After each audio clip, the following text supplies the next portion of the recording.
Okay, Shawn. So we're getting really awful weather here in Colorado today. Grand Lake and snow to start out. Now it's kind of a mix, rain, snow, right? So we're supposed to hike today, but we didn't really get a chance to, right? So we're just in here hunkered down in the cabin, right? How's the fire? Warm. I can feel it on my back. Yeah, you actually cracked the door here, right? Yeah, there's nothing like the contrast of the cool water or the cool weather and the fire behind you. I don't know. I like it. I'm a big fan of it. I do it at home all the time. You do. And then when my wife's not around. But okay, so let's just talk about so you're a Marine Corps. You're a veteran of the Marine Corps. Marine Corps veteran, yeah. What were your years of service? 94 to 98. Okay, so what's First crazy? Battalion, 2nd Marines. Say it again. 1st Battalion, 2nd Marines. Most military people love to designate their unit. So yeah, I'd like to make a call out to 1st Battalion, 2nd Marines. 1 and 2. Okay, and you embrace all military. You have an Air Force Academy shirt on right now, and you actually were in Colorado Springs and trained some of the WCAP athletes, 10, 12 years ago. Yeah, that was right before the 2004 Olympics. I was an intern strength conditioning coach, and since I had such a background with the wrestlers, I had a great opportunity, and I got to meet all the WCAP athletes. They had Fort Carson is where they're based out of, but at that time they came up to the Olympic Training Center. So yeah, that was an extra experience for me, being a veteran, to be able to see that part of it. So when you look at it, I said 10, 12 years ago. That's 15 years ago. No, I know it's legit. We're getting old. I understand that, but yeah. When you're able to work with veterans, you have a new venture here where you're going to start working with veterans. But you talk about your own experience as a veteran, right? Getting acclimated to civilian life. What was your journey, and what would you say was the biggest thing that got you acclimated to civilian life? Well, yeah, I'm glad you brought that up. I'm a success story as far as a veteran, and didn't notice it until years afterwards. But I got reassimilated back into civilian culture in one of the best ways. I was a college athlete for Kent State University, and you gave me the nickname Corporal Scream and Yell. But my group of peers during that time literally accepted me for being this little Napoleon dude that ran around telling people not to pee on his flowers or leave their shoes astray. And such a comfort feeling from that group of people letting me be who I was, but gently, per se, if gently is a word you could use for wrestlers, letting me come back to something more acceptable in this society, being able to talk to people a lot easier. And so I still have that part of me, but I also have a refined part of me. And yeah, back to the college athletics, in my personal opinion, it's one of the better ways that veterans could reassimilate back to American society. Okay, so when we talk college athletics, everybody, a lot of parents are really out of touch. I feel like a lot of parents are really out of touch when it comes to recruiting, when it comes to the level that their kid actually is. Of course. Everybody thinks their kid's D1. Of course. Right? Yeah, right. But there's NCAA Division I, Division II, Division III, We're right? talking, And then NAIA, and then junior college. Everybody can go and really be a part of that. And then if people take a military route, you can be involved in athletics at the military level, and you can go on base teams. You can represent actually the Marine Corps. It's Well, yeah, that's the high level. I mean, just talking at a normal level, now that all these veterans are getting out post GI Bill, they're all essentially getting paid to go to school, which is great. I'm glad that, because college in general would be a great place to reassimilate veterans back into our society. But a lot of them, being athletic, don't realize how close they are to getting back onto an athletic team. I myself walked on the team, but at any of those levels, I mean, you're older, right? So they love assimilating these veterans onto their teams. They're older, they've had some life experience. It really brings the team up in general, and then the team in turn reassimilates that human back into society, is my theory anyway. So it was kind of a no-brainer for you because you're raised in Kent, Ohio. You're born and raised in Kent. I went home, and Mark, my brother, was on the team, and that was considerably probably one of the decision-making things to get me on the team. My younger brother was on the team ahead of me.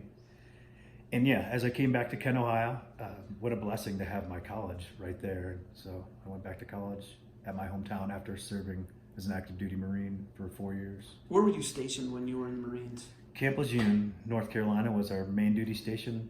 But I always say that I maybe spent 6 months in CONUS in America. We were out and abroad the whole rest of the time. At that time, Marines are used to police the world on Marine Expeditionary Units. I was part of the 23rd MEU or 22nd, but it's funny how you mentioned age. We're getting older, and I'm like one of those older veterans. I can't even remember what MEU I was on. But where were you? What foreign nations were you in? Well, when you're with the Navy on those MEUs, we took a Mediterranean tour, it was called, and we hit the continent of Africa and of course Europe and all those countries around the Mediterranean. But Tunisia, Africa, Sierra Leone, the Congo. So you were. That literally was policing the world then, because there's a lot of stuff going on. Yeah, people remember global politics, right? Global politics. Yeah, that's the first experience I had with CNN. That's a whole other discussion. But yeah, we policed the world. Did 2 humanitarian missions, as they were called, and rescued American nationalists and brought them up the coast and dropped them off. Where at? I'm not sure. As a corporal, you're only given. Was it Africa? Straight up Africa. It was in Africa. Okay, I guess you know the continent you're on at least, right? Yeah. It was in Africa. And you're briefed where you're at specifically, but larger part of the mission, that at my leadership level, you don't know exactly what's going on. So when you come back into it and you're dealing with, like, you're 4 years older, you entered in a class with, like, myself, right? You're 4 years older than us. You're a 94 grad of high school. I'm a 98 grad of high school. Right. And we get on a team, and it's like you, myself, Nick Nemeth all walked on the team together, right? And then later on, you lived with guys like Ryan Kinley, Jack Hagman. You have like a bunch of guys who are substantially younger than you, living in a house that you own. You own the home and you're the landlord. What is that experience like as far as like assimilating back into being a regular civilian and a college kid? What was that like? At that time, I described it as being a rock star. My uncles described it like that too. Like you literally feel like, we had such popularity or notoriety being an athlete. And then all those people you mentioned, they literally helped assimilate me back into society. Both of my roommates, Hagman and Kinley, probably beat me up a few times. It would always take me and my brother to hold the Kinley down.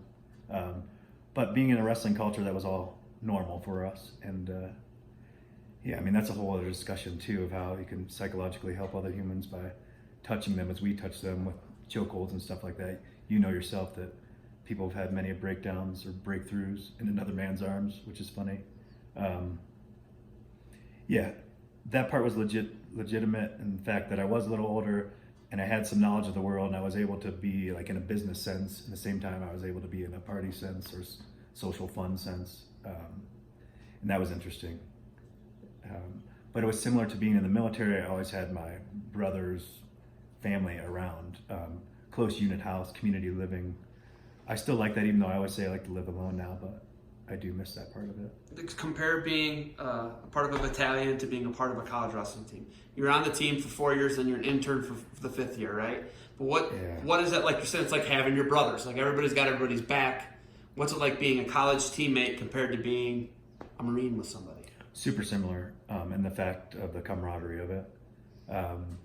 They both have their different niches, of course, but that's again the point that maybe I can't articulate, that I was brought out of one community context, our military, and plunged into another community context. It was comforting. I literally needed it. Yeah, without it, where do you think you'd be? Without it, I definitely would be socially inept. I believe that my social skills blossomed in college. I learned how to, learned how to talk to people more. I always thought of myself as a quiet person, but when I get talking, I can talk. And that helped for sure. All the relationships there. Being a no-brainer, being a local, right? You were a local. Your mom and dad live less than a mile from the campus. Yeah. Right? You were raised less than a mile off the campus, right? Very true. So, not everybody has that. Right. Not everybody, there's, I think there's a kid that goes to Rider University who's from Edinburgh, right? No, he went away. He went 6 hours away across the state, right? There's guys, I think Laird's his name, but, it's just an example. Right. Not always everybody just wants to stay home. Right. But, after seeing the world abroad and then coming back to how much had Kent State changed from graduating in 94, going and seeing the world, humanitarian efforts, Africa, Europe, wherever you were, how much it can change from 94 to 98? It was similar, and there's comforting facts, of course, coming back to that, it being similar. I wouldn't say the change was notable, but of course it had changed, and it's changed even more since we've been away from it. But yeah, there wasn't too much there for me in that area. I was refreshed that I was actually home, and then it was just crazy that I was able to go to college. So I had two separate lives going on. I had my family and all my existing friends. I had a little regret in that part where I came back and I was having trouble socializing again. So a lot of my friends that are really close to me now today, after years have passed, like I didn't have much contact with them, which is strange because we live in the same town. That was the only thing that was off. Some of them still came and hung out with us, but it was me maybe more putting up a wall, and I needed to go through that time to probably reassimilate back and be able to communicate with them. But then after college and after I went away, I'm much closer with my Kent friends now than I was. But yeah, it was interesting. My parents did such a good job at letting me be like I was 4 hours away. But then I was still 4 minutes away. Literally 4 4 minutes away. Yeah, because I have houses that are on both sides of where you and your parents live, and it's not that far apart. And we would go home for Christmas, and it still feel like we were traveling home for Christmas. So.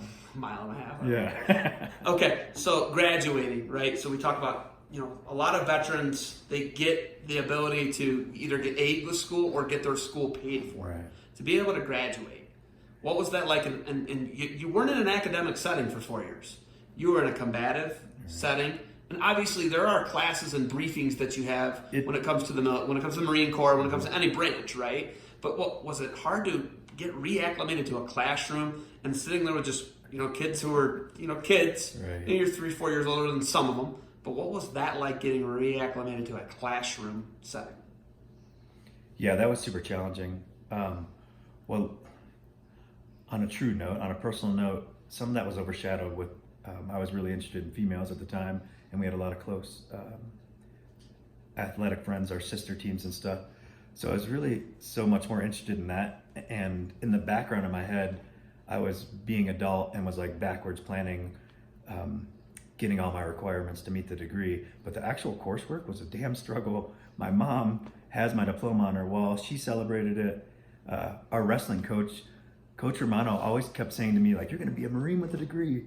And I'm like, oh, is that a big deal? And his dad was a Marine with a degree, so at that time it was significant.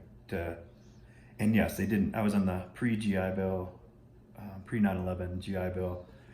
So, I worked a few jobs as a bartender. Worked on a farm on the weekend. I had to work, and luckily I had that house that supported us too. But in my time, you had to work to go to college, and there wasn't stipends and stuff. It paid for maybe 3/4 of tuition, but as you know, there's books and everything. But interesting time, so it was a good learning experience for me to have to work through it. The academics were challenging. After I struggled the first year, another thing about athletics at that level, if I wouldn't have had the athletic department helping me, I probably wouldn't have passed. They hooked me up with tutors, they pulled me aside. I was able to reach out, and they had special people assigned to veterans, which they still do today. I was considered an adult student. All that support is what helped produce my degree. Me being challenged in that department, smart guy, scored high in my ASVAB, but after not using your brain in that, yeah, it was challenging. I think there's other Marines and servicemen that have probably done much better at it than I did. Okay, so